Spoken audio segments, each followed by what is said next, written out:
Today, we're going to talk about whether Zam-Zam water will ever run out, the long-lasting source that has not dried up for over 4,000 years. I'm Cleophie from the Cleophie podcast. Let's move on to the deep dive, but as always, don't forget to like and subscribe to help spread the word. Also, if you like to contribute to our Dawah, spreading Islam all over the globe, mission, then hit the join and thanks buttons. Now, Jack and Wilson, we'd love to hear your deep dive. Welcome to the Deep Dive. We're the show that takes complex stuff, boils it down, and gives you what you actually need to know. Sure. Fast. Today, we're diving into something pretty unique. It blends deep history, faith, resource management. It's quite a mix. The source material we have is titled The Eternal Waters of Zamzam. Our job. Figure out the hard facts behind that, well, very bold title. Yeah, that total, Eternal Waters, it's provocative, right? Because eternal suggests something infinite, never-ending. But then the source itself asks these really practical questions about, limitations. Exactly. And that's the core tension we're going to unpack for you. This clash between, let's say, timeless belief and scientific reality. And just so everyone's on the same page, we're talking about the Zam-Zam well. It's incredibly ancient, located right in Mecca, within the Masjid al-Haram. Hugely significant, religiously and historically, a vital water source for literally thousands of years. So the source material kind of guides us. It asks two really key questions, almost pulling in opposite directions. First, how old is Zam-Zam well? That's about history, validation. And second, bringing in that modern concern, will it ever dry up? Which, sounds almost contradictory to eternal. Okay, let's unpack this. We want to get past just the idea of tension and look at the actual technical stuff. What does the source material say about these questions? Well, starting with that phrase, eternal waters, it's more than just saying it lasts a long time. Culturally, it implies a sort of guarantee, doesn't it? It elevates it beyond just a geological feature. Right, it sets a really high bar. Exactly. So any science, any data that comes later, it's always viewed through that lens. There's this pre-existing expectation of permanence. Yeah, that makes sense. So if you have something with that much weight, just saying, oh, it's old, isn't really enough, is it? You need proof, some real historical depth to even begin to justify calling it eternal. Precisely. So let's tackle that first question the source poses. How old is it? What does the material actually offer up to ground this idea of, immense age?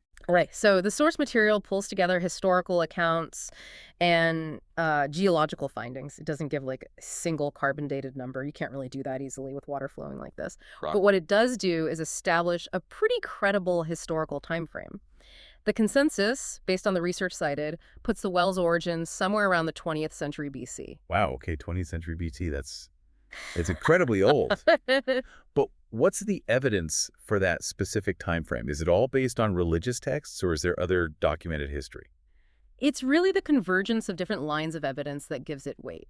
So yes, historically it aligns with narratives involving the prophet Abraham and Ishmael, placing it deep in the region's recorded past. Okay. But geologically, the studies confirm the well taps into a very stable bedrock formation. And crucially, the sources point to documented continuous use. We're talking records from travelers, inhabitants, stretching way back into pre-Islamic times. So continuous use for millennia. Yeah, making it one of the oldest continuously used water sources known anywhere on Earth. Okay, so that's the key takeaway for backing up the eternal idea, this documented, unbroken history of use. The age isn't just a number, it's evidence of resilience. 4,000 years of constant use through everything. That definitely strengthens the narrative. Exactly. I mean, think about it. It's survived droughts, huge political shifts, massive environmental changes over 4 millennia.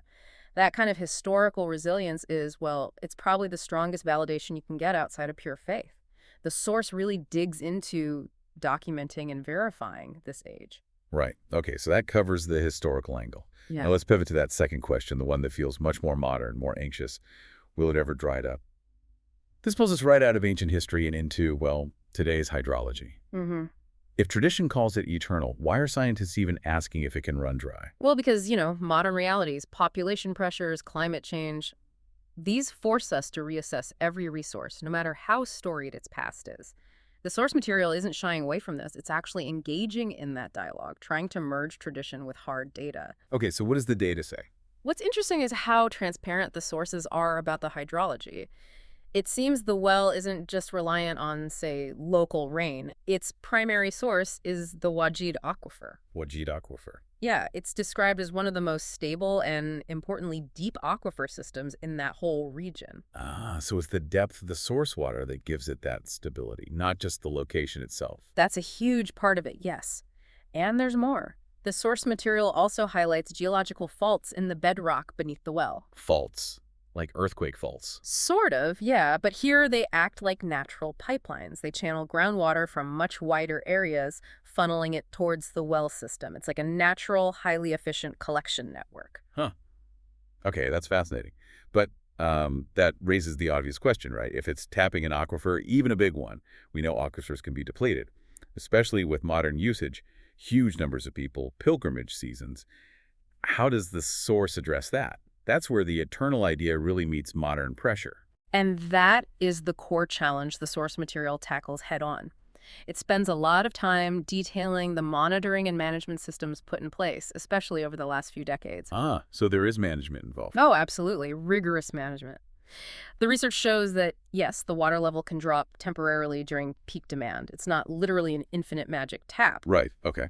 But crucially, the recharge rate, how quickly the aquifer and faults replenish it, has historically been managed to stay ahead of the withdrawal rate. So the source isn't claiming it's totally immune to human impact, but rather that the impact is being actively managed using science. Yeah. What kind of metrics are we talking about? How do they monitor it? It's pretty sophisticated, according to the sources. Continuous measurement of hydrostatic pressure, water flow rates. They mention a specific period, I think in the 1970s, where high-volume pumping did cause a concerning drop in the water table. Okay, so it has been stressed before. It has. But that triggered immediate changes, infrastructure upgrades, stricter pumping limits, all designed specifically to maintain that balance. The studies cited in the material confirm that the current protocols ensure withdrawal stays below the estimated recharge capacity. That's actually a really powerful point. So the source material kind of reconciles eternal waters with modern science by showing its longevity isn't just about some inherent magical quality, but relies heavily on, well, scientifically informed human stewardship. Exactly. It's a synthesis. Faith and hydroengineering working together in a way. If you connect that to the bigger picture, then. Well, the sources are basically showing how a major global institution, faced with intense pressure on a sacred resource, is using modern science to ensure its sustainability. So the answer to will it ever dry up, according to this material, seems to be only if that responsible management fails. It's not seen as an inherent weakness of the source itself. It shifts the responsibility in a way. Precisely. Onto human stewardship. That's a critical distinction. The history validates the deep past. The science validates the ongoing management model. Okay, so we've covered a lot here. We looked at how the source uses that deep history, back to the 20th century BC, to establish the age claim, and then how it uses detailed hydrology, the Wajid Aquifer, the fault lines, the managed withdrawal rates, to tackle those very real modern sustainability questions. So what does this all really boil down to for you, the listener? I think the value here is seeing how a deeply held traditional belief isn't necessarily dismissed by science, but can actually be understood, maybe even reinforced, through rigorous research, both historical and hydrological. Yeah, it bridges that gap between, the sacred and the measurable. It really does. It shows a way to approach these things critically, using the best tools available, without necessarily discarding the foundational belief. It's a fascinating case study, really, how critical examination, scientific scrutiny, can actually strengthen rather than weaken something so deeply held. Thanks for walking us through all that complexity. My pleasure. And maybe here's a final thought for you to chew on, playing with that idea of eternal.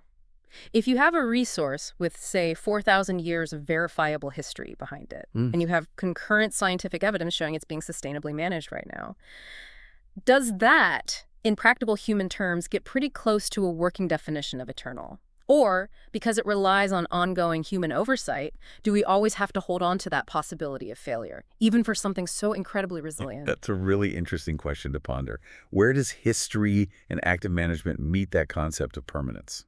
Something to think about. We hope this deep dive helps you navigate that intersection of history, faith, and science. Until next time. Thank you for joining us for today's podcast. I hope you've gained some valuable insights. If you're a truth seeker, yearning for divine light and ready to step out of darkness, now is your moment. The truth is that Allah is the one and only creator of the universe. He has sent over 124,000 messengers and prophets to guide humanity, starting with Adam and culminating with the final messenger, Prophet Muhammad, peace be upon them all. If you resonate with this message, you might be ready to embrace Islam. Simply recite the Shahada, the Islamic declaration of faith. For further support, feel free to join our WhatsApp group. You can send us a private message there. The link is in the video description. Don't wait until it's too late. We look forward to connecting with you soon.